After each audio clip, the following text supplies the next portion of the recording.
Carl Jung talked about this phenomenon he described as retrogressive restoration of the persona. It's a complicated idea, but basically what it means is that sometimes you take a leap forward and you learn some things, but you can't catalyze a new identity, so you try to go back and hide in your old identity. And that actually doesn't work because, well, things have changed and you've learned something and that isn't who you are anymore. And so it's like you have to cut parts of yourself off in a destructive manner to fit back into the person that you were. Now what happens here is that Pinocchio escapes from this tyrannical situation and undergoes this descent into chaos, but he tries to go back home. He tries to go back to what he was, and he can't do that anymore. His father isn't at home anymore. And so when he goes home, he finds that there's no home there. Now, this happens to people sometimes, and it's often a shock to them. So they'll often stay under the thumb of their father. And you think, well, why would someone do that? Because it means they're subject to the tyrannical judgment of their father. They're always concerned about what their father would think or whether their father approves of them, and so forth. And you think, well, that's got to be an unpleasant place to be. Why would you do that? Freud said, for example, that no one could be a man unless his father had died. And Jung said, yes, but that death can take place symbolically. Okay, so there's that part of the idea. And then another part of the idea is one of the times in your life when you actually realize that you're an individual is when you'll go and ask your parents something and you'll realize they actually don't know any more about what you should do than you do. And that sucks. And that's partly why people are often willing to maintain a tyrant-slave relationship with their father. It's like, on the one hand, you have to be inferior in a relationship like that. You know, you've always got the judge watching you. But on the other hand, there's always someone who knows what to do. There's always someone standing between you and the unknown that you can go ask, what should I do? Well, at some point, you'll realize that the reason you can't ask that anymore is because they actually don't know any more than you do.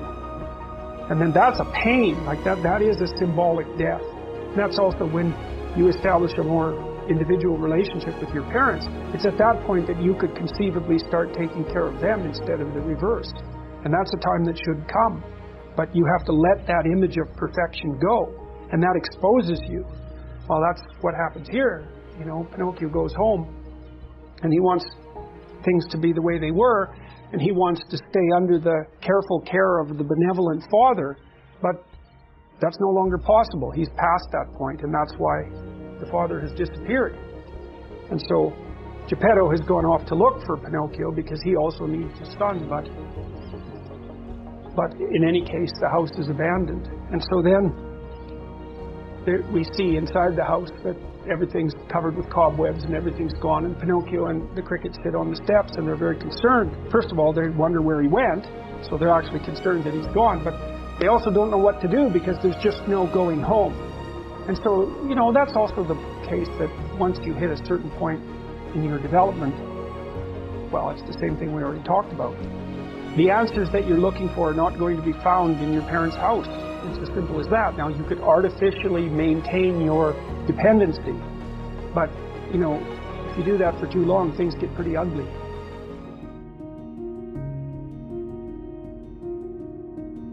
Peter Pan is this magical boy. Pan is the god of everything, roughly speaking, right? And so it's not an accident that he has the name Pan. And he's the boy that won't grow up. And he's magical. Well, that's because children are magical. They can be anything. They're nothing but potential.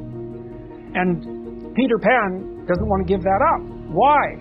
Well, he's got some adults around him, but the main adult is Captain Hook. Well, who the hell wants to grow up to be Captain Hook? First of all, you've got a hook. Second, you're a tyrant. And third, you're chased by the dragon of chaos with the clock in its stomach, right? The crocodile. It's already got a piece of you. Well, that's what happens when you get older. Time has already got a piece of you. And eventually, it's got a taste for you. And eventually, it's going to eat you. And so Hook is so traumatized by that he can't help but be a tyrant. And then Peter Pan looks at traumatized hook and says, well, no, I'm not sacrificing my childhood for that. So that's fine, except he ends up king of the Lost Boys. In Neverland, well, Neverland doesn't exist, and who the hell wants to be king of the Lost Boys? And he also sacrifices the possibility that he'll have a real relationship with a woman, because that's Wendy, right? And she's kind of conservative, middle-class, London-dwelling girl. She wants to grow up and have kids and have a life. She accepts her mortality. She accepts her maturity. Peter Pan has to content himself with Tinkerbell. She doesn't even exist. She's like the fairy of porn. She doesn't exist. She's the substitute for the real thing. And so, but the dichotomy that you're talking about is very tricky, because there's a sacrificial element in maturation, right? You have to sacrifice the pluripotentiality of childhood for the actuality of a frame. And the question is, well, why would you do that? Well, one reason is it happens to you whether you do it or not. You can either choose your damn limitation, or you can let it take you unaware when you're 30, or even worse, when you're 40. And then that is not a happy day. I see people like this, and I think it's more and more common in our culture, because people can put off maturity without suffering an immediate penalty. But all that happens is the penalty accrues, and then when it finally hits, it just wallops you. Because when you're 25, you can be an idiot. It's no problem. Even when you're out in a job search, it's like, well, you don't have any experience and you're kind of clueless. It's, yeah, you're young. It's no problem. That's what young people are like, but they're full of potential. Okay, well, now you're the same person at 30. It's like people aren't so thrilled about you at that point. It's like, what the hell have you been doing for the last 10 years? Well, I'm just as clueless as I was when I was 22. Yeah, but you're not 22. You're an old infant, right? And that's an ugly thing, an old infant. So, part of the reason you choose your damn sacrifice, because the sacrifice is inevitable, but at least you get to choose it. And then there's something that's even more complex than that, in some sense, is that the problem with being a child is that all you are is potential, and it's really low resolution. You could be anything, but you're not anything. So then you go and you adopt an apprenticeship, roughly speaking, and then you become something. And when you're something, that makes the world open up to you again. Like if you're a really good plumber, then you end up being far more than a plumber, right? You end up being a good employer. Not that plumbers, I'm not putting plumbers down. It's like more power to plumbers. They've saved more lives than doctors. So, hygiene, right? So, if you're a really good plumber, well, then you have some employees, you run a business, you train some other people, you enlarge their lives, you're kind of a pillar of the community, you have your family. Once you pass through that narrow training period, which narrows you and constricts you and develops you at the same time, then you can come out the other end with a bunch of new possibility at hand.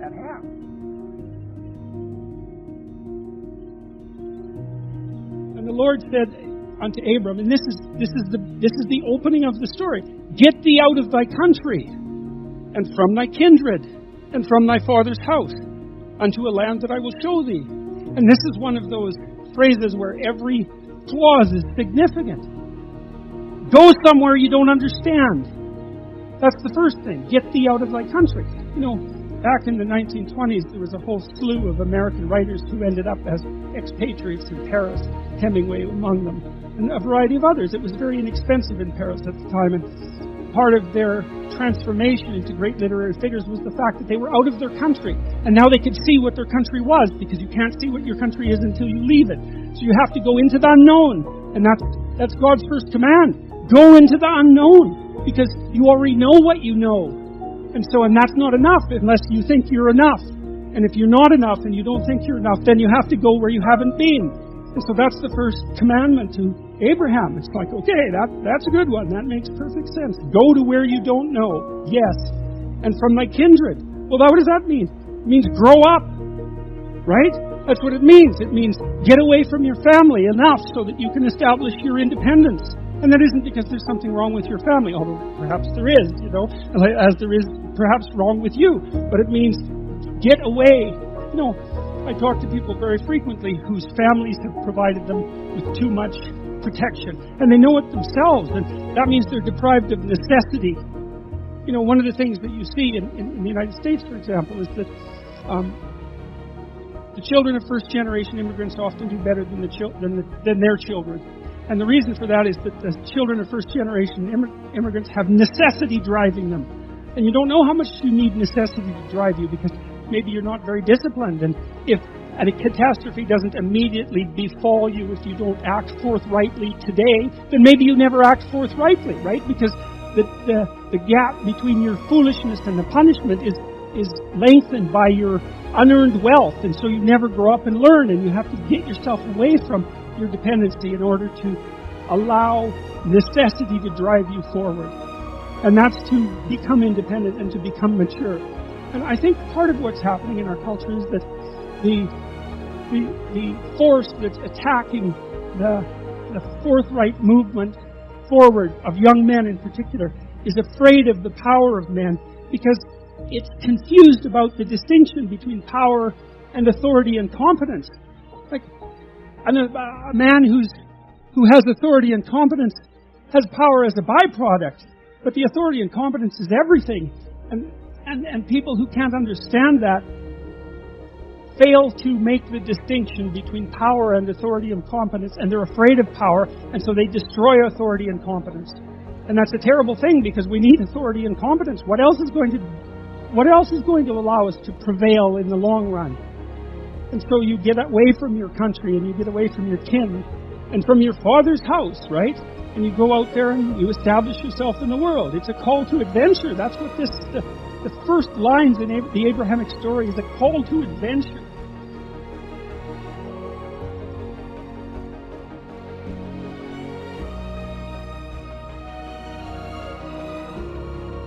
Let's say there's something going on at your workplace, and you need to object to it because it's driving you crazy. And you talk it over with your wife so that you've got your head screwed on straight. You say, I've got to say something. And you go there and you say something, and you're stumbling and awkward and all of that. But you watch the response, and maybe you get what you're aiming at, maybe you don't. But you've learned a bunch. You've learned, well, I'm not as coherent as I could be. I'm not as good at putting my arguments together. My boss is more of a son of a bitch than he thought he was. This is a worse problem than I knew about. It's like differentiated. So now the landscape is higher resolution, and so are you. Well, so good. So maybe you're a little bit better prepared the next time you have to do that. And so the issue here, to some degree, is don't lose an opportunity to grapple with something that objects to you, especially when the objection is rather small. Because that's something you say, well, I can put up with it. It's like, fair enough, like you don't want to make everything into a war. I usually use a rule of 3. If we're interacting and you do something that I find disruptive, I'll note it. It's like potential dragon, gone. And I leave it be. And then if you do it again, I think, oh yeah, that probably wasn't merely situation, but I'll leave it be because that's still not enough evidence. But if you do it a third time, then I'll say, hey, I just noticed this. And you'll say, no, that didn't happen. And I'll say, yeah, not only did it happen, but it happened here and it happened here, and I'm not making this up. So there's something going on here. Like, I'm not ignoring it, and we can get to the bottom of it. And then they'll come up with a bunch of objections about why that isn't necessary, and you push those aside, and they'll come up with a few more objections, and they'll push those aside, and then usually they'll get mad or burst into tears, and if you push that aside, then you get to have a conversation. Right, and then you can solve the problem. But man, you got to be a monster, because first of all, you need 6 arguments about why their objections aren't going to stop you. And then you have to not be intimidated by the anger, and you have to not be swamped by compassion about the tears. And then you can have a conversation. And people don't do that. They won't do that. And so they don't solve the problems. And so then the problems accrue.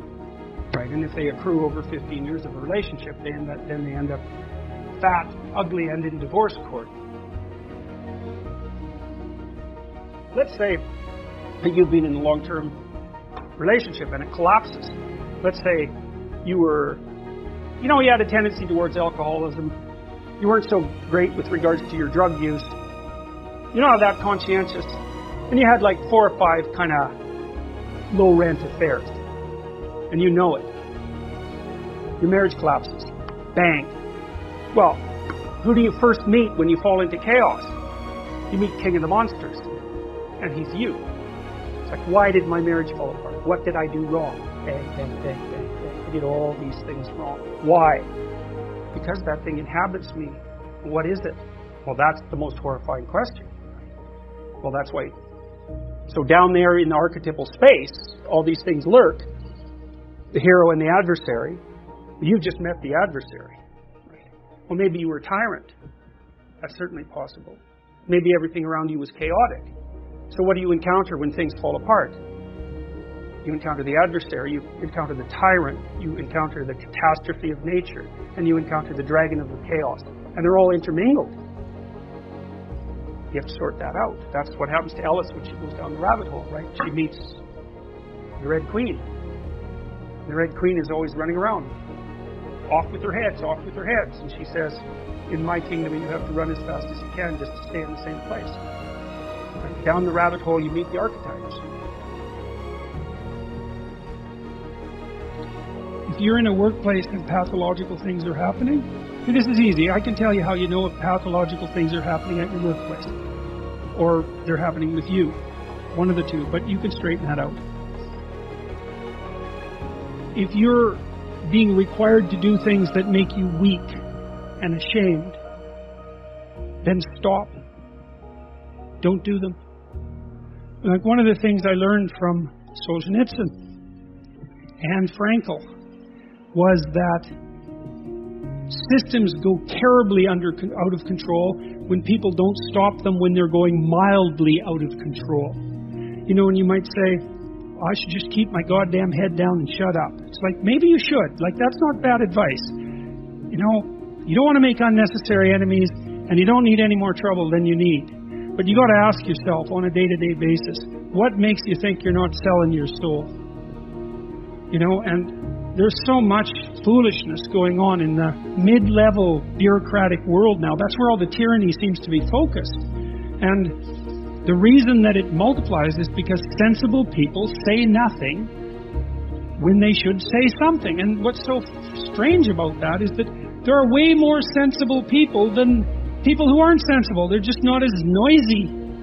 So what you'll turn out if, like, you know, so let's say something's bugging the hell out of you at work. Well, then you have to prepare to find another job. That's the first thing you have to do. I don't think that you should find another job, but you should prepare to find another job. And if possible, you should prepare to find a better job. Because if you can't tell someone to go to hell, then you can't negotiate with them. And if they've got you over a barrel, then you can't say anything. So you gotta set yourself up so you've got some mobility. And actually, that's a really good principle in your life, period. You should set yourself up so that you have a lateral move at hand. And then you should find out, well, are there things at work that are disturbing my soul? You know, and you find that out. First of all, you ask yourself, okay, I'm disturbed at work. Okay, I'm probably weak and deceitful and useless and lazy. You might as well start with that. And then you talk to some people, like your wife, your friends, your co-workers, and find out, are you stupid, deceitful, and lazy? Or is there something not so good going on at work? And maybe you should say something about it before the whole goddamn thing collapses, because that can happen. It can happen in companies a lot faster than people ever think. You know, and you may find that, well, first of all, you may find if you say something, well, first of all, that's an adventure, that's for sure. That's a bloody adventure. And you have to do it carefully. And you have to be prepared for it. But it might be the best thing that ever happened to you. And the other thing is, if you're careful about it, you get your words right. Like, and this is strategic battle, right? It's not something you wander into carelessly. Then you may find that there's lots of people who feel exactly the same way you do, and that you've actually cottoned on to something. You're a canary in a coal mine, not just some like psychopathic mouthpiece. So you got to ask yourself when you go and do what you do, like, is this making you stronger? Is this making you weaker? And if it's making you weaker, then you got to ask yourself, do you really want to be weaker? Because the weaker you get, the more you're tyrannized. And then worse than that, like the weaker you get, the more bitter you get. And the more you'll work towards terrible things, the more you'll snap at your wife, the more you'll kick your kids, you know. Like, it's no joke to be tyrannized at work. And so I would say you have an ethical responsibility as a citizen to forthrightly confront creeping tyranny no matter where it occurs. If you're aimed at the good, which is a question you really got to ask yourself, you know. If you're genuinely aimed at the good, then take heart. Because you're a lot stronger than you think.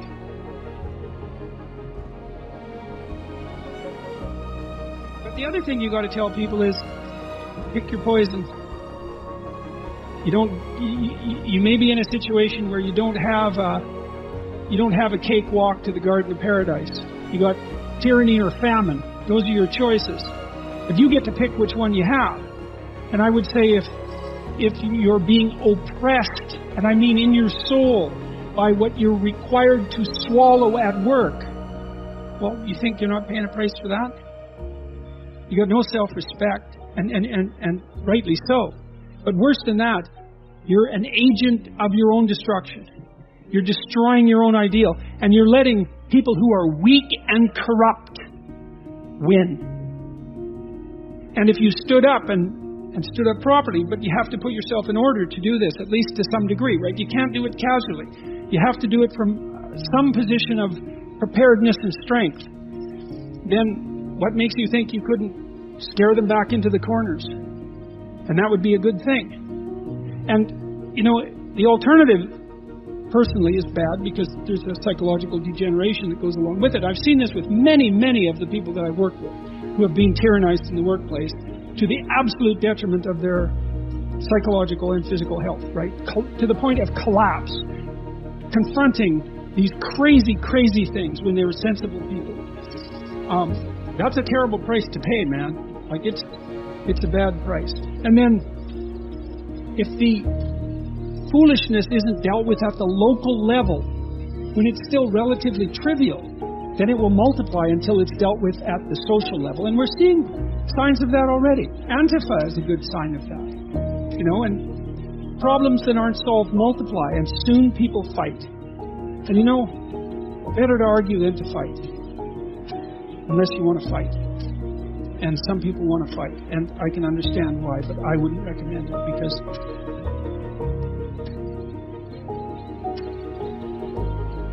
that doesn't lead good places. It really doesn't lead good places. So I say you have a duty. Maybe that's why you stand up. It's because you have a goddamn duty to stand up and just say what you have to say.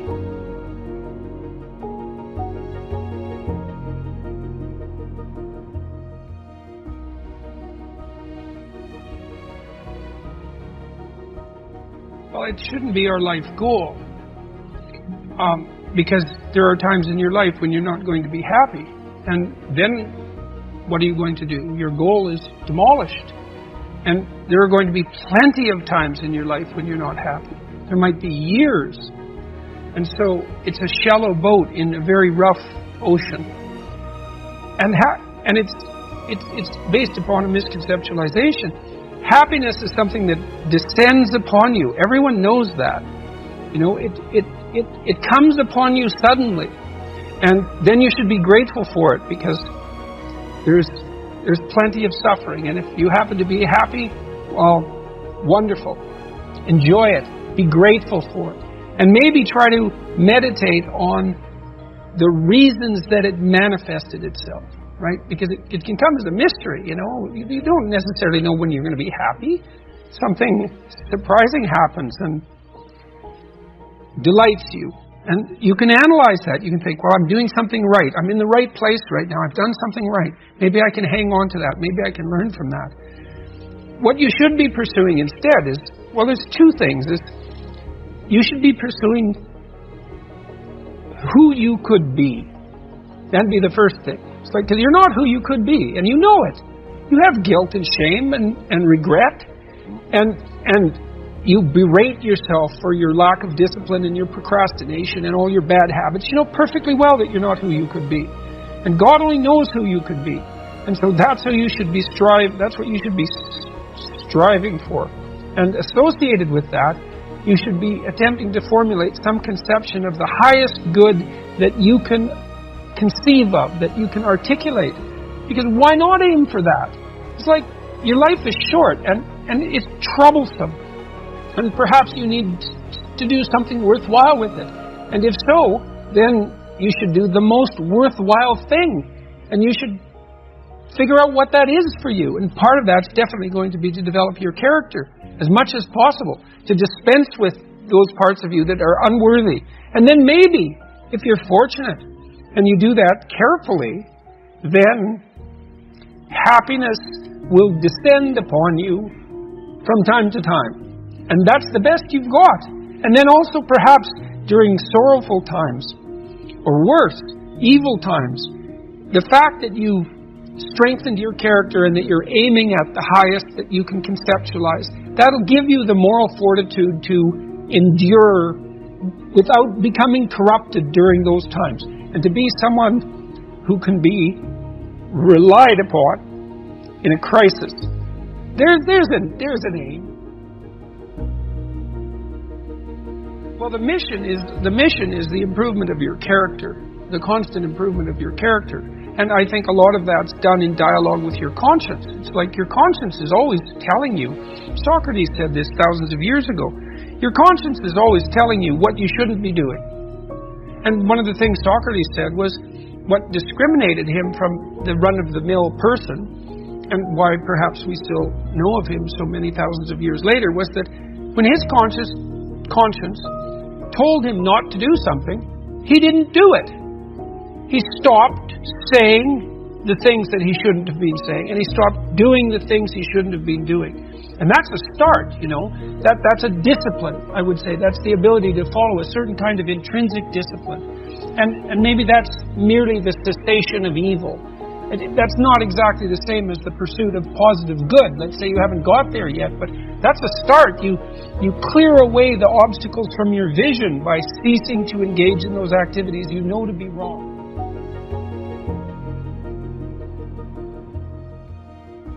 Are your personal goals always going to be aligned with the needs of society, the needs of humanity? Well, that's a trick. You know, it's optimally the answer is yes. And you can think about it like a musical score. You know how there's levels in a musical score. Each instrument is doing its own thing. Each section is doing its own thing. But it's all united into a single vision. And that's the right... This is another reason why critics of the hierarchical structure are wrong, because the proper way to set up a hierarchy is so that your interests are aligned with those of your family. That's hard. That requires a lot of negotiation.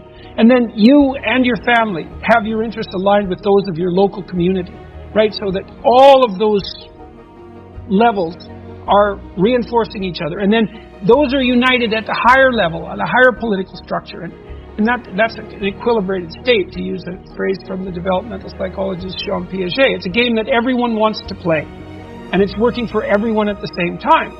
And so it isn't based on oppression or dominance from the top down. And so I think that if you formulate your character properly and you put yourself together, you start also to realize that you're not... Look, if you get married to someone, the idea is that you become one. Right? And so it isn't just your interest anymore. Or maybe it's that your interest isn't your interest without it also being someone else's interest. Right? It's insufficiently formulated. And you need that conflict with that other person to tap you into proper shape. So what you're aiming at is you and the development of your character, but more than that. And then you do the same when you introduce children into that. You expand out that characterological capacity. And then you can continue to expand that. And so optimally, yes, what serves you should be serving at every level. People often have accused me of an individualistic bias in my moral reasoning, you know, that, well, you should get yourself together. It's like Ayn Rand. It's like, no, it's not it. You get yourself together so that you can get your family together, so you can get your community together, so that you can get the world together. All of that at the same time. There's nothing selfish about that, except the responsibility, which is on you, to start that, and to bear that, and to lift that, and to act it out. So it has nothing to do with chasing your short-term, impulsive, pleasure-seeking goals.